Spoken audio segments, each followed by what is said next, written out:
ගියපු අවුරුදු කොහොමද ගත වුණේ? ඒ ගැන දැන් හිතලා වැඩක් නැහැ. ඉස්සරහා අවුරුදු වල මොනව වෙයිද?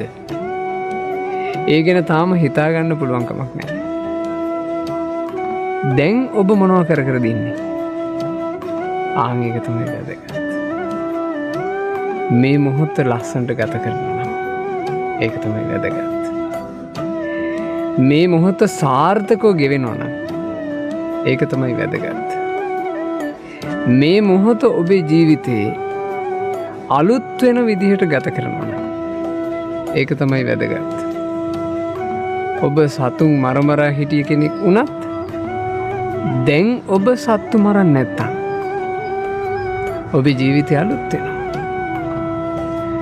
ඔබ හොරකම් කර හිටපු කෙනෙක් වුණත් දැන් හොරකම් කරන්නේ නැත්තම් ඔබේ ජීවිතය අලුත් වෙනවා. ඔබ වැරදි කාම සේවනයේ සල්ලාලකම කර හිටියත් දැන් ඔබ ඒවා අත්හැරලා ඔබේ ජීවිතය අලුත් වෙනවා. බොරු කිය හිටියත් දැන් ඔබ බොරු කියන්නේ නැත්නම් සත්‍ය කතා කරනවා නම් ඔබේ ජීවිතය අලුත් වෙනවා. මත්ද්‍රව්‍ය මත්පැන් ආදී පාවිච්චි කර හිටියත් ඔබ දැන් ඒ දේවල් අත්හැරලා නම් ඔබේ ජීවිතය අලුත් වෙනවා. ඒ නිසා ගෙවි ගියපු අතීතේ පරණ වුණා. ඉස්සරහට මොනවා වෙයිද කියලා අපි දන්නේ. දැන් මේ මොහොත ඔබට පුළුවන් තරම් ලස්සනට හදන්න. කලින් පොයවල් වල උපෝසත අෂ්ටාංග සීලය ගන්න බැරි වුණත් දැන් එළඹෙන පොය තියෙනවා.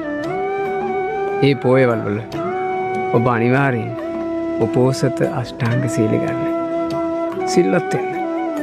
ඔබේ ජීවිතය අලුත් වෙයි. එහෙම අලුත් වෙන දවස් වලින් ඔබ සතියක් ගත කරොත් ඔබේ සතිය අලුත්. එහෙම අලුත් සති 4කින් ඔබට අලුත් මාසයක් ලැබේ.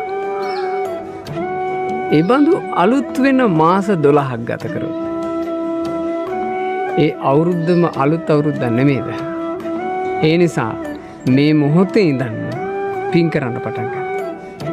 කුසල් වඩන්න පටන් ගන්න. යහපතේ හැසිරෙන්න පටන් ගන්න. ධර්මයේ හැසිරෙන්න පටන් ගන්න. සිල්වත්